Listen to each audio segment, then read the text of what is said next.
Great. You're listening to Money FM Radio 93.7. And of course, we are right back with God's Economy. I do have Munyumba on the other side. And obviously, we do finish up with, I think we are finishing up with the conversation last week, are we? Yes, we are. We're continuing on the conversation of giving. Because we've been touching on the five money skills, and I was also going through the principles of managing money, and a lot of this has to do with building wealth for the purpose of generosity. So I wanted to recap on that. I don't know if you can hear me clearly. I can. But just before you do the recap, for those that are listening to Money FM Radio via mainstream, do know that we're also live on Facebook. It's Money FM Zambia 93.7. Follow us on LinkedIn as well as Twitter. You could also download our Money FM app from App Store as well as Google Play Store. You could also live stream on www.moneyfmzambia.com, and obviously you'll be able to find our live stream even there. Of course, we are 24/7 in all countries. Obviously, we could actually reach you from where you are. Just press the just dial www.moneyfmzambia.com and you'll be able to listen to us almost anywhere. But just before we get started, how have you been and how's the week? It's good. It's good. And a quick word to all the fathers out there. Happy Father's Day. I know it's the day we kind of just slip under the radar because everyone just felt bad for fathers and said, let's just throw him a day. But it is important to recognize that there are men out there who have stepped up to their duty, owned up to their duty, and many men actually have owned up to their duty of fatherhood, their godly duty. In fact, it is the most important office in the world. We will talk about presidential office, judicial office, business office, but the office of fatherhood is a very important one because it does that. So that's today's main thought and wish out there to all the fathers out there. Happy Father's Day, and may God bless you and give you the strength to continue to serve your families and in that role serve community. But in general, Stephanie, I have been good. And how have you been doing? Well, I've been good. I should say it's been a beautiful day, and it's always good having people around, knowing that you are together with people and people are worshiping, they're praying, they're thinking business. I think it's a good day. It is. It is. And let's help them. Let's help them now on the other side of the aspect, which is their money side. Mm. So going through the journey, Stephanie, and we're going to be going through the second part of this is the principles of generosity. And I'm going to be going through a quick recap. So if you remember, we said generosity is open-handed, liberal. It's being open, it's open-handedness and liberal in giving, marked by a state of abundance and ample proportions, characterized by a noble and kindly spirit. So there are three components to giving. You're giving freely, okay? In other words, you're not holding on to money while trying to hand it over. There's not resistance happening inside of you. So you're actually handing over Mm. free voluntarily. And it's usually you have a state of abundance and you're giving in ample proportions. So you're not tight-fistedly giving, but you're giving abundant of what you have. Okay, you see yourself in a state where you overflow, you are flowing it into other areas, and also it's marked by a noble and kind spirit. You're doing it for the good of another. You're doing it for a higher purpose. Okay, you're not doing it for self-serving reasons. So those are three very important characteristics in a generous person. It is somebody who does it freely. It's somebody who flows from their abundance, and it is somebody who does it from a kind and generous part of their heart. And they're doing it for kind and generous reasons. And I think if we all ask about what we deem giving these days, you'll find that not all three of these criteria are often met. Um, and this is where I think we often miss it. Now, in order to be a generous giver, you have to, well, just to go back to it, we do give, as I said, for four main reasons: the love of God, the love of people, which we went through last week. And now we're going through character building and kingdom economics. And I also want to end today with a little bit of a talk about how to administer your increase. Because one of the things we're doing here is we're giving people financial literacy and knowledge so that they can be blessed financially. Why do we want them to be blessed financially? So that they can be a blessing to others. Okay? So that they can be a blessing to others. And the important part I wanted to talk about was the 8 mindsets that govern a person who how you look at money. So Stephanie, the important thing, and I just wanted to go back to this, maybe get your thoughts on this. The important thing that affects most people's money decisions is not how much money they write. Sorry, how much money they have. It's how much money. It's how they look at money. So Dave Ramsey, I think, said a very important statement. He said, "If you look at money," he said, "if you have money and you do poor people things with money, you will be poor people. But if you have money and you do rich people things with money, you will be rich people." So I think this is the main key driver. I want everyone to pay attention to that. It's how you look at money that's actually more important than how much money you have. Because as I've been pointing out this week, a very important example is many people have received 150,000 example from their NAPSA, and they've taken that money, invested it in bonds, put it away in very good things, paid for it, paid down debt. They've done very wise things with it, while a cooperative allegedly goes and gets that 150,000 and gives it to a witch doctor. So it's not about how much money you are earning or given or have. It's how you look at money that is very important. I don't know what your thoughts are, Stephanie, before we move on. Okay. Right. So let's continue with the 8 mindset principles of biblical finance that guide the good steward. And the good steward is one who believes that God is the creator of everything.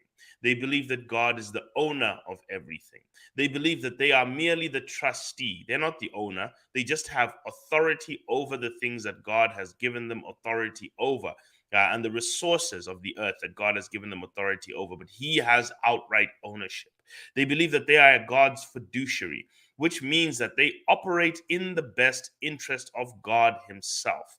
They do not operate in their personal best interest, they operate in God's best interest. They are prudent with resources. They pursue wisdom. They see it as important to make decisions with absolute biblical and financial wisdom. They practice planning and goal setting, realistic planning and goal setting. And finally, they understand the importance of being trustworthy and maintaining God's trust, because it says, "To whom much is given, much is expected, and he who is faithful with little shall be given plenty." So it is that kind of mindset that governs the mind of a good steward. So just So remember that these are the 8 thought patterns that govern the way you think of and look at money, as a good steward of money. So, looking at the next thing, remember that now, in order for us to be generous, there are 5 principles we have to adhere to, or 5 components, five facets of ourselves we must become. One is a diligent earner. Okay. Now, in order, generosity comes last because these are preceding things that require us so that we can be generous. You need to be diligent as an earner. Okay, so they are biblical verses that we've gone through. We've talked about sharpening your axe. We've talked about selecting the right axe. We've talked about working the right axe, that kind of thing. We've also talked about being a prudent spender. Okay, that you must not form idols out of the things. You mustn't form idols out of things. You mustn't become greedy. You must practice contentment without being complacent. These are important things. Don't be wasteful. So if you are a diligent earner and a prudent spender, already we have margin. Okay, a diligent earner earns to their full capacity. A prudent spender spends well within their means, and therefore there's this excess. But you must be a wise saver to put away some for the rainy days, and make sure that you've put away some for rainy days. You've built something for the days you're not able to work. You've even built a little bit to hand over to the next generation. That is a wise and conscious saver. You're not hoarding for silly reasons, but you're doing it strategically. You are cautious as a debtor. You fear debt. You know the dangers of debt. You know what it can do. It can pollute your relationship with God. It can step in the way. It can make you a slave to another. That is what debt does to you. So you're very cautious with it. So if you are a diligent earner, a prudent spender, a wise saver, and a cautious debtor, and I want someone, if you're watching on social media, please can you write this in the comment section so I don't know you've captured it. That to be a generous giver, you must be a diligent earner, a prudent spender, a wise saver, and a cautious debtor. And I'll say this again. To be a generous giver, you must be a diligent earner, a prudent spender, a wise saver, and a cautious debtor. That opens you up to being a generous giver. I just want to see if anybody has captured that. And we want to just go now into the parts of being a generous giver. So we talked about the love of God principles, that we do it because we are made in God's image and God is a giver. Okay, so that was the first thing we talked about. We talked about the fact that we are made in God's image and God Himself is a giver by nature. And then we talked about the fact that we do it also for the love. We also do it as thankfulness to God. That's what we mean by love of God. That God has been so generous to us that we cannot help but spread that generosity to others. That we do it because of the goodness of God in our lives, that we see it fit to just pass that on to others. And also by design, God has made us to be a reservoir of blessing. That what He has blessed us with, He intends. So it's His will, it's His ways, and it's what He has given to us. Okay, so these main things are the reason why, for the love of God, we are givers. We are generous givers. And that's why it's natural to be giving. The second reason is also for a love of people, that you are blessed to be a blessing. That is one thing, but also you are that you do it for economic justice. That yes, they are the poor amongst you, and they shall exist because of many of the times it's got to do with bad decisions. But for those where it did not, where it was circumstance that really played a horrendous role, like a health situation that got the best of them, family, a hurricane, for example, or a flood, like what was happening in Malawi and Mozambique, where a flood just came and started wiping people out. That's not something they asked for, and they're stuck in a situation where it's going to take them so long to rebuild. For economic justice and support to other people, you want to be there for them. Yeah. So that's what generosity is about. Sorry, yes, Stephanie, you're saying? No, I just wanted to add on to that point. I was like, yes, obviously they did not ask for it. So in this case, that's why people will tell you, you need to prepare for the future. You need to save also. Yeah. But also at the same time, in as much as we can, there are circumstances that some people are also just unaware of. They may be ignorant to. It's not our job to also always judge, but I will talk Yeah. about giving wisely. I'm going to talk also about giving wisely, because I think there's we come up to this point of the love of God, a love of people. We get people hopped up in the spirit and end it right there. Okay, but we don't go up to the point where giving shapes our character, and we must also give wisely. These are principles of giving. So we're not asked to just give anyhow. We're taught to also think carefully about what this person truly needs and make sure we're giving to what they need, not what they want, not what our heart will make us feel good about, not what will make us look popular, but what actually is in their best interest here. What is it that'll serve their best interest in this moment? That is what a generous giver also does. They think very critically and carefully about what is best to give. So here are the seven main areas. Now there are 11 principles, but here are the seven main areas. As I said, is that generosity is an expression of the gratitude of life. It's also a confidence that God is yours. It's also a confidence that God is your source. It's in your nature. Sorry, number one. Number four, generosity is an avenue for economic justice. Generosity is a desire to see other people prosper. Generosity flows where someone is not connected to cash. And I want to talk about that because that's a character thing. And also, generosity is about cheerful but being strategic and tactical. So that's something very important that a lot of people tend to skip. Generosity may be cheerful, but you still have to be strategic and tactical. So let's go to some biblical references about being commanded, because we talked last time that God says be willing to share. So it's in your character to be generous. And He says in First Timothy 6:18, the Bible does say, command them, and He means the rich, to do good, to be rich in good deeds, and to be generous and willing to share. So it's about making sure that as you are good, Stephanie, you're doing good deeds.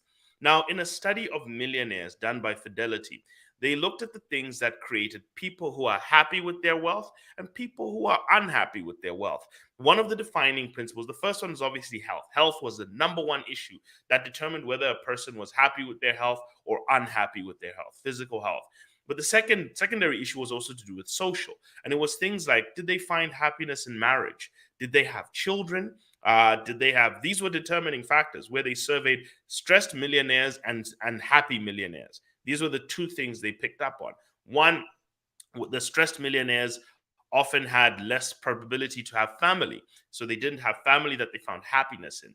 They didn't have children. They didn't pursue education. These people who was happy pursued education, and they had the same wealth, by the way. These are people with both $1 million of wealth, 1.75 million average to be exact. So they looked at things like being less stressed in their millionaire wealth, in terms of pursuing education. But the interesting one, Stephanie, was about charity. They found that happy millionaires gave to charity. In other words, they gave of their time as well, and they gave of their money. They didn't just give money; they did good things for people. They went to people and gave good things. They went to orphanage. They didn't just throw a check and run away to the dark. They actually went to these people and visited them, and to see what conditions they were in, what was going on, to sympathize, to empathize, to be a face in their struggle. So it is to do good deeds as well. So sometimes I always tell people that if you are not rich in wealth to do good, start practicing by being rich in good deeds. Okay? That's one of the things you can start practicing in. You may not be generous with your money, but start being generous with your time at the beginning, so that when money comes along in your life, it's an easy thing. So generosity is not something you start when you're rich in terms of your time, because you do have an abundance of time where you have got, and I will tell you this, it's a very simple thing to think about. Where you have got a lack of money, you often have an abundance of time. So you can actually figure out, where am I rich? You may have an abundance of knowledge in certain areas. Where am I rich there? So being generous in certain areas, it's an overflow. You find certain lawyers, for example, who are very good at what they'll do, but they'll also do pro bono work, where they'll go and find somebody who has been incorrectly accused of stealing a chicken. And in fact, they build this into a lot of their work, saying you've got to go out there and serve people who don't have the money to pay your fees. So go and do some pro bono work. And somebody has been incorrectly accused of stealing a chicken, and they're sitting in jail. They can't afford a lawyer. That is now being generous, to go and find somebody who cannot afford legal services, and to go and offer it to them, when you know that you generally charge for that. And I'm not saying that you cannot make a living off that, but finding people who are in genuine need and trying to help them with your services, sometimes that's a way to do it. That is part of being generous and being handsomely generous as well. So be having that willingness to do good deeds and be willing to share is a very important thing. So that's part of your character. Generosity also builds the willingness to think of others as well. Now, generosity also breaks the hold on somebody with money. That's a very important part. Giving and being generous are very important to break a person's hold with cash, because as people, we find a lot of comfort in cash. We store up wealth we store it up in the form where moths and all sorts of things can eat it, but we don't really think about it. And the notes that we had here saying another reason to give is to break the hold of money, otherwise, that our money will otherwise have on us. And the Bible doesn't, while the Bible doesn't specifically say so, it's evident that people who freely give generously are not controlled by money and have freedom from it. So, in other words, everybody everybody who's generous has a stopping point with wealth. It's not just when you sit down with them and you ask them, I say, look, what income would you like in your retirement? They'll have a number. But people who don't will just say, I just want to be rich. I just want to be richer than everyone. I just want to be as rich. I want to be a billion. It's just more, more, more. Okay. Mm. At that point, money is controlling you. Okay. And you think you're being ambitious. No, you're actually being controlled, because you need a vision of where it is you can be free from the things you need. The purpose of money is money is not your destination. It is a tool. Stephanie, I think the prosperity of life is actually based a lot on how we look at things. It's actually a lot to do with our perspective. Health, for example, I've fought like trying to make sure that, okay, now how can I get back into proper shape? And one of the things I've come across in the journey that I'm on now, trying to fix this part, is it's got a lot to do with how you look at food. For example, how you look at Mm. food and how you look at your body. Like if you just look at your body for the sake of how other people will look at it and will they find you attractive, there's all that. But if you look at your body like a temple, okay, if you say my body is a temple of the spirit and it needs to live long and operate well to do the work that it has been commissioned to do, I always ask people, if you're not comfortable, how would you feel, Stephanie, if you're in the middle of church and a trash collector or a guy who handles garbage and sanitation comes in the middle of a church service and just throws a bag of what's it of waste into the middle of the church? That would be disgusting. Exactly. But when I was looking at the food I was eating, I was like, well, that's what I'm doing. If my body's if I'm uncomfortable with that being done in the church, how am I comfortable with this being done in my body? You see, this is what I mean. Then you start Wow. to look Yeah. at these things a little bit differently. And that's what I kept on saying. I said, look, if the things that were uncomfortable, ask yourself very carefully, the things you're uncomfortable doing in church should be the things you're uncomfortable doing in your body or with your body. Yeah. That should actually speak to then how you see your body. Do you truly see your body as a temple? Do you see food as fuel or do you see it as feelings? It's the same thing you can see with money. Do you see money as something that makes you happy or something you can use to make the world better? So if the truly happy with wealth are those who look at money as a weapon and as a tool, not as a destination. While those who get miserable with money and ended up being depressed, remember last time I talked about how depression rises from emotional spending and how the richest countries in the world are actually tied to the most depressed people because they've built these lives of excess expectations from the things they're consuming, excessive consumerism. And that's actually affecting us. So, this is why I'm trying to explain that it's how you see things that's very important. So giving helps you disconnect from cash and start to deal with people. Now, the Bible commands us to do two things. Jesus was asked, what are the most important commandments? And he said, love the Lord your God with all your heart. Serve him. Love the Lord your God and serve him with all your heart and love people. Okay? So really, the old church I used to go to used to say, love God, love people, serve the world. Okay? That's what it asks you to do. Love God, love people, and serve them. So if you look at your life as the meaning of your life is in service to people, then it's very simple to understand that your excess should be about helping humanity, including what you pass on to your children. Your children are being passed on wealth to continue something that will help humanity. You are educating your children to be a better pillar for humanity. Why are we telling people to be good fathers? It's also because when you are a good father to a child, that child has a lower probability of being a criminal. That child has a lower probability of failing in school. That child has a higher probability of becoming economically independent. That child has a higher probability of not taking drugs in society. That child has a higher probability of being an asset to society when there was a good father there. Now, I'm not saying that the absence of a good father is automatic, that somebody's just going to derail. But unfortunately, the probabilities start to weigh against them. So the presence of a good father is one that builds a good child, whether son or daughter. And in fact, Stephanie, in a study that in two separate studies that were done about good parenthood, what we found, one in America, one in Sweden, what they found, and they did it with immigrants, and it had to do with religion. The first one in America had to do with Christianity, is that when a father was saved and he was practicing Christianity to their children, or sorry, where there was no father who was saved, when the father was not saved, even if he was there, but he wasn't going to church, the children had a 39% chance of going to church again. When the father was saved, practicing Christianity, taking his children to church, even when they left, even when he passed away, those children had a 94% chance of going to church and continuing their religious convictions. They talked about higher Bible study presence. They talked about higher Bible reading. When the father was doing this, the father was a big influence in their life, man or woman. They found this also in Switzerland, where they were trying to look through the immigrant communities and say, why are the immigrant communities so strong in religion? And they found that the presence of the father amongst the immigrant communities was a key driver, a strong driver in the participation of religious activity, whether it was Muslim, whether it was Christianity. And in fact, it boils down to one of the reasons that even Islam is growing very strongly as a religion around the world is because of the presence of fathers in the Muslim community.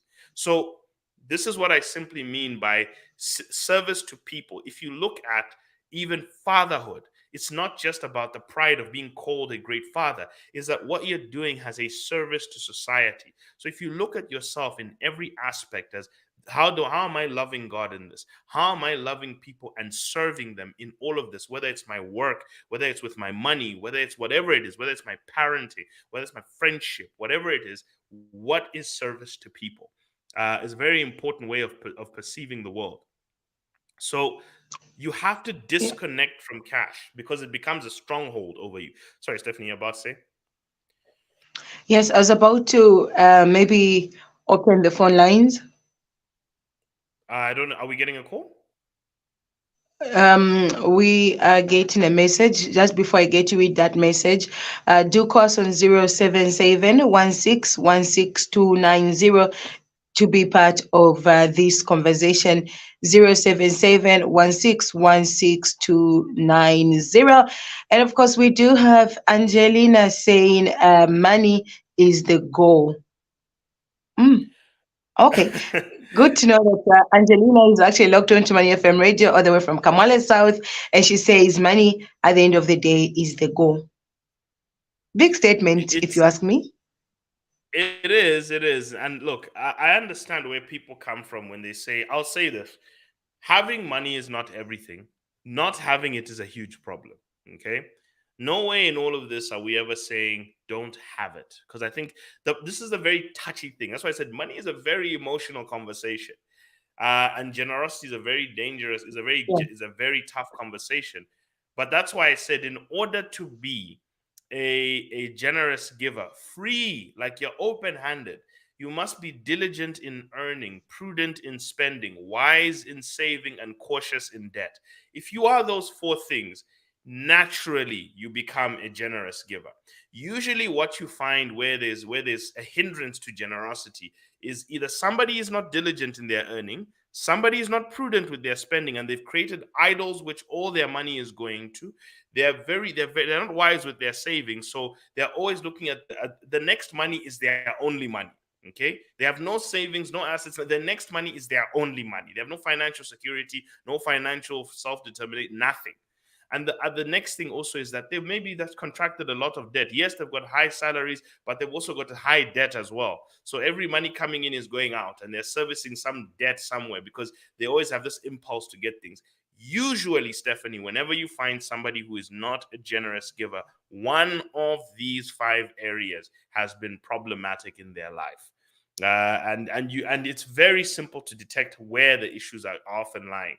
But one of those four, if you find yourself, and do some introspection, if you're struggling with giving or anything, ask yourself, do a checklist. Are you a diligent earner? Are you a prudent spender? Are you a cautious debtor? Are you a wise saver? If you're these four things, then giving should become natural to you. But if you're not these four things, then usually that's where the problem and the barrier is lying to you for you to be able to freely give. For you to freely give. And now notice I've talked about being a wise saver as well. I've also talked about accumulating strategic levels of wealth, because that's actually quite important. But yes, it's not. It's. I understand where people come from with that, but usually it takes a bit of introspection to go and look into yourself and say, okay, now where am I lacking in these four pillars? Do that test. Where am I lacking in these four pillars? Am I truly earning at my true capacity? Is everything here that I'm spending money on, is it necessary, or is it about pleasure and power? Remember, I said every expenditure has purpose, pleasure, or power. Those are one of the three key drivers. You're buying it because it has a purpose in your life and it supports an important purpose, which is usually where God lies in your life, or you're doing it because there's nothing, your life is boring as it is, with no problems. So now you just want to All you're trying to do is just now feel excited. I'll give you an example, Stephanie. Here's a simple Mm-hmm. example. Like I talk about the expenditure. Um, you're not really that hungry. Midnight hits or 11 p.m. hits or 10 p.m. hits. You're not really that hungry. You're bored. Okay. Or in fact, you're bored, or maybe you're anxious about something. You get up and you go to the kitchen and you grab something to eat. Why did you do that? Did you do it because you were hungry? No, Mm-hmm. it wasn't serving a purpose. Why? In that moment, you wanted peace and you thought maybe an abundance of pleasure on your tongue would give you peace. That is what you're looking for. So you weren't eating out of hunger. You weren't eating because it was a need or a necessity to fuel you for the next day or to fuel you for the work you needed. You ate because you wanted it to put you at peace, where something that God should be doing, okay, you are now putting it on food to do. And that's why we end up endlessly eating whenever we're stressed. Okay. So these are the things that we do. And these are the things we have to work on. So maybe the things that we spend money on, are we doing it? If you're not prudent with money, ask yourself, have you formed idols in your life? Okay. That you are now spanning money towards or spanning your time towards. Are you prudent with how you spend your money and time? Usually deals with, have you formed idols in your life? Because if you have formed idols in your life, the first thing those things will do is they'll drain your resources. That's exactly what idols do. And idols usually feed an emotional need that God is supposed to fulfill. And now you've given that physical thing the job of doing that. And then it starts to turn out your money now. The sneakers I have now, my how people look at me, the idol I have is how society will look at me. So therefore, I have to have the nicest sneakers or the freshest this or the freshest that, the greatest phone, everything. When I walk into a room, people have to say, wow. So I spend a lot of money on just that wow, whenever I walk into a room. And that is where that is now praising people. You're Munyumba, giving we them that. have a call. Can we pick this call? Hello. Yeah, Okay, so yeah. do it's actually cut. You can call us back on 077 1616 290. Do call us again on 077 1616 290 to contribute or maybe ask a question on this very topic we have for today. Yeah. Okay, so So here we have the call again. yeah. Oh, okay. I really don't know if it's our network or somebody. Just know that we'll not call you back. So you could actually just make it a call if you can. We'll not call you back. And the number is 077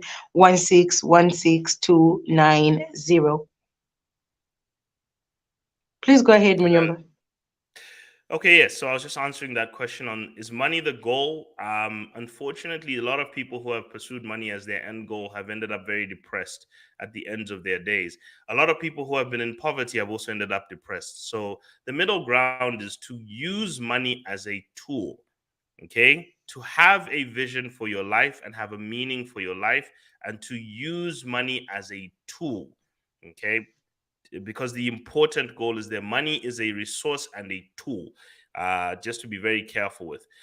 Now, the other reason, Stephanie, that we also do give is that we give in a generous and timely manner, because we also do, that is just good kingdom economics, that to give and to meet someone's need in time. It says, out of the most severe of trials, their overflowing joy, their extreme poverty are welled up in rich generosity. For I testify that they gave as much as they were able to, and even beyond their ability, entirely on their own, and they urgently pleaded with us for the privilege of sharing in this service of to saints. This is Second Corinthians 8:1-5, and he talks about this meeting of being joyfully generous.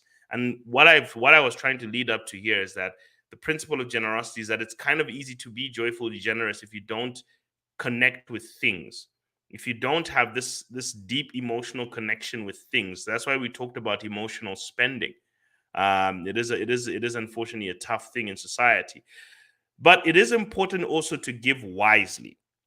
Okay, we want to avoid any criticism to the way we administer this liberty, this liberal gift. Second Corinthians 9:20. Now, it is important to give wisely. Okay, it's very important to give wisely, and I want to talk about this because there is this indiscriminate giving that happens, whether it's to the next generation or to even those who are in lack. there's what we call indiscriminate cash handouts, which often just make you look good and feel good, but they don't do good to the person. Now, a person who's facing a momentary issue or even a problem, it's very important. More than just dropping money in the hat of somebody who's begging on the streets, perhaps ask them questions, talk to them. I'm not saying interrogate them, but talk to them, find out their life. What happened? You find something very important really did occur. I remember there was a guy who was on the streets begging once in the US, and he had a strong voice, and people talked to him, and they found out he was a former radio announcer who maybe got hooked on drugs, and they actually helped him get his job back. They helped him get his skill back. That helped him much more than just dropping money and driving away. So that conversation also helped in wise giving. So it's also good to learn what people are going through in order to be able to do that. Okay, so the the final component I want to talk about is actually got to do with Andrew Carnegie's The Gospel of Wealth, and he talks about important things. And I'd urge anybody who is on a journey of building wealth to actually read this essay. It's not a long, it's not a full book. It's an essay that he wrote, and he was speaking to the rising wealthy class. He was the richest man in the United States and possibly in the world at that time. And the free market. He was the richest man. He built the biggest steel company that built the steel revolution of America. And he was saying, like, look, freedom and progress often leads to healthy disparities in society. We will often have rich and poor because people have made different decisions.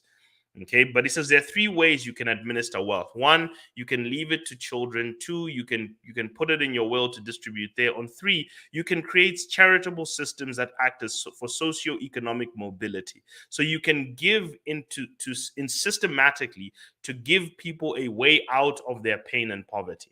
Okay, as opposed to just giving them cash and telling them to go and figure out how to get out of their pain and poverty. You can actually create ways out of pain and poverty and guide them to those ways. That's another form of giving. Okay, so that actually ends up being the most effective way to actually give in society. Now, he says he did warn about the dangers of leaving vast sums of wealth to children and the dangers of cash handouts. So these are two things I want to stress here. And he says these quotes in his essay. These are two quotes. One comes from page 11. He talks about the dangers of just giving cash handouts. And he says one of the most serious obstacles to the improvement of our race is the indiscriminate charity. It were better for mankind that the millions of the rich were to be thrown into the sea than so spent to encourage slothfulness, drunkenness, and unworthy behavior. Of every $1,000 spent in so-called charity today, it is probably about $950 that is spent unwisely, so spent indeed to produce the very evils in which it proposes to mitigate. So what we often find sometimes is that we will talk about, yes, we're trying to get people out of poverty, but we're not looking at what's keeping them in there. If you hand people cash in areas where there are no wise avenues to put money, but there is an abundance of bars, there's an abundance of brothels, there's an abundance of all sorts of things in societies, okay, that keep them poor. There's betting, there's all sorts of behaviors. What do you think that cash will likely end up? It will end up in the very vices that have actually kept them in poverty, because we're not dealing with the behaviors that are happening in those areas. Because often the greatest shackle of poverty has to do with the behaviors. Okay, usually, yes, they're detached from certain access to things, but there's also behaviors that keep people in certain areas. There's mindsets, there's ways of thinking that keeps them from actualizing themselves. So you have to not only battle the environmental factors that are keeping them within poverty, there's also the internal factors that are also keeping them in poverty. And you have to be very careful that cash handouts do not enable that, indiscriminate cash handouts. So if you look at in the story of Elisha and the widow, Elisha did not multiply and just give the widow cash. Elisha did not curse the people who she owed money. Elisha understood that this widow had no means of living. So what he did was he then blessed her ability to become a diligent earner, so that from that overflow she could settle her credit and then live off the rest with her sons.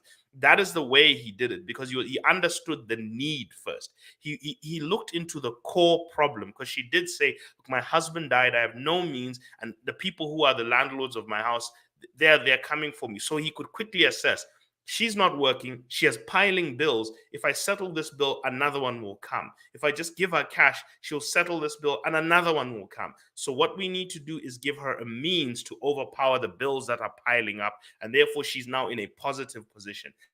That is strategic giving. Okay, so you have to look at this very carefully, because Elisha had the power to curse those people and say, why are you collecting money from widows? That's incorrect. But he knew that she would find herself in a different problem if she wasn't empowered to produce something first. So that is why we need to avoid, as he says, indiscriminate giving often propagates the evils that we hope would be fixed. Even look at aid in Africa. Aid has not helped this continent. It helps relieve pain in moments, but it does not progress this continent out of poverty. The poverty is even getting more entrenched. It's getting stronger in society. And as a result, that is why it has to be strategic in the way it's dispensed. So you have to be wise in the way that you give. The second thing he talks about is indiscriminate leaving vast sums of wealth to your children. And he says, look, in the monarchies, in the monarchies in the monarchy countries, estates of great proportion of wealth are left to the firstborn son. That often is an act of vanity that may be gratified in the thought of the name and title being carried through the descendants. The condition of the class of the Europeans today teaches us the futility of this leaving of great sums of wealth, because the successors have become impoverished in their follies and in the fall of the value of land. So in other words, they've spent all their money, or the things they held their money in fell drastically in value because they were not wisely given. They were not given wisdom to handle wealth, because with wealth must come wisdom. If there is no wisdom to handle wealth, it will be consumed by folly and it will fall in value horribly. So these are part of the main conversations that we should be having when it comes to when it comes to the generosity factor.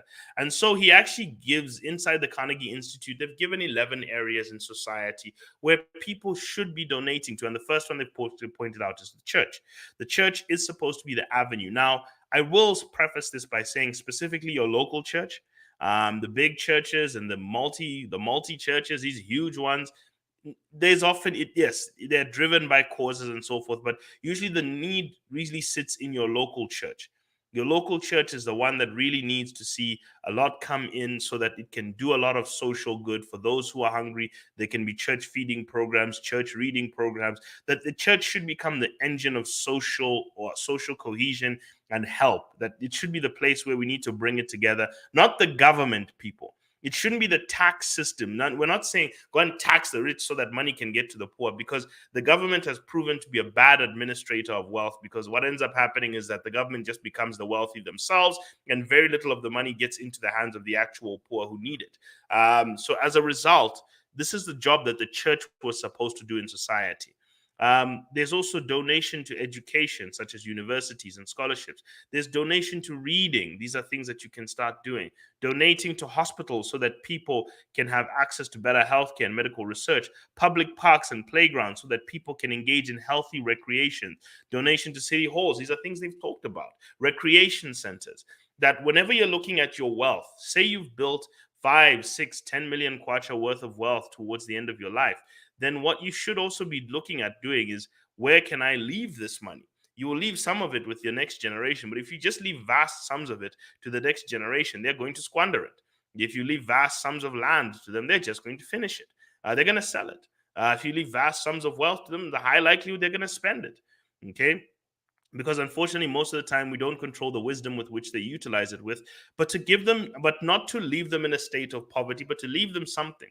And I'll give you the simple example of a gentleman named Walter Reed, who was a petrol attendant and a sweeper, who was a mystery millionaire in his town. He died with $8 million worth of wealth because he'd been investing in the stock market slowly and in small amounts since 1970. He died in 2015, and they found out he was worth $8 million, $2 million in his home, $6 million in stocks. And what they found, what he left in his will, was to leave 2 million of it to his children, 2 million of it to the library that he left about 1 million to the library that